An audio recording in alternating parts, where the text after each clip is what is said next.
Quelle était l'intention de Dieu en créant l'homme? Dieu lui-même nous le dit dans le premier chapitre de la Genèse.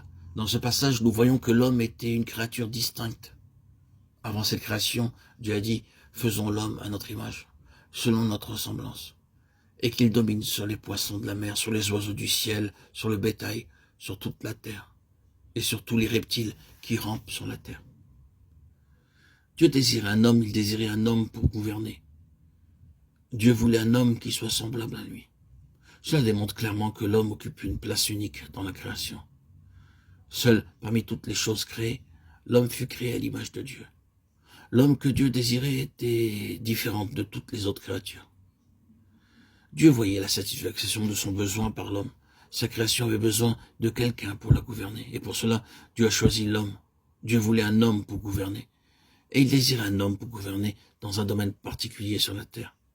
La terre devait être la sphère de la domination de l'homme. Et Dieu dit, remplissez la terre et assujettissez-la et dominez sur la terre. Mais l'homme a péché.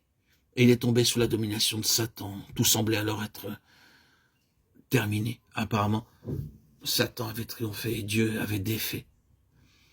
Le psaume 8 nous montre que le dessein de Dieu demeure inchangé. Après la chute, la volonté de Dieu pour l'homme et ses désirs à son égard demeurèrent les mêmes comme avant la chute. Malgré la chute de l'homme, le psalmiste a chanté ce cantique de louange car il ne perdait pas de vue. Genèse 1. Car Dieu n'avait pas oublié son intention première. Éternel notre Seigneur, que ton nom est magnifique sur toute la terre. Ta majesté s'élève au-dessus des cieux. Psaume 8, 2. Quoique certains hommes blasphémaient le nom du Seigneur et que d'autres le rejetaient, le psalmiste s'écriait « Que ton nom est magnifique sur toute la terre ». Oh, combien il est magnifique.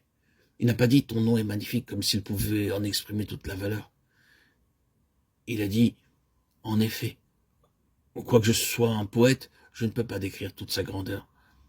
Je peux seulement dire combien il est excellent. Et il est non seulement indiciblement excellent, il en est ainsi sur toute la terre. Cela correspond à Genèse 1.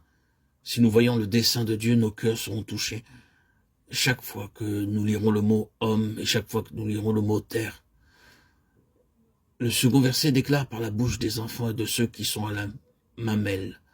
Tu as fondé ta gloire pour confondre tes adversaires, pour imposer silence à l'ennemi et au vindicatif. Psaume 8, 3. Le Seigneur Jésus cite ce verset de cette manière. Il lui dit, entends-tu ce qu'ils disent? Oui, leur répondit Jésus, n'avez-vous jamais lu ces paroles? Tu as tiré des louanges de la bouche des enfants et de ceux qui sont à la mamelle. Matthieu 21, 16.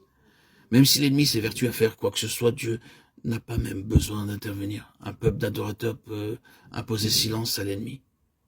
Nous lisons dans les versets 4 à 7, « Quand je contemple les cieux, ouvrage de tes mains, la lune et les étoiles que tu as créées, qu'est-ce que l'homme pour que tu te souviennes de lui, et le Fils de l'homme pour que tu prennes garde à lui. Tu l'as fait de peu inférieur aux anges, et tu l'as couronné de gloire et de magnificence. Si tu lui as donné la domination sur les œuvres de tes mains, tu as tout mis sous ses pieds. » Psaume 8, 4 à 7. Si nous avions dû écrire ce psaume, nous aurions probablement ajouté une parenthèse dans ce style. Hélas, l'homme a chuté, il a péché, et a dû être chassé du jardin d'Éden. C'est ainsi qu'il a manqué le but. Mais grâce à Dieu, il n'y avait pas ce genre de pensée dans le cœur du psalmiste. C'est ainsi qu'il rappelle cette si vieille histoire en laissant de côté l'épisode de Genèse 3. C'est la caractéristique particulière du psaume 8. Dans le dernier verset, nous lisons « Éternel notre Seigneur, que ton nom est magnifique sur toute la terre ». Psaume 8, 10. Le psalmiste termine son cantique sans faire allusion à la chute de l'homme. Adam et Ève ont pu pécher, mais le péché d'Adam et d'Ève n'a pas pu annuler la volonté de Dieu. Le dessein de Dieu à l'égard de l'homme est demeuré inchangé. Or, Dieu est éternellement le même. Sa marche ne peut pas être déviée. Il va résolument de l'avant.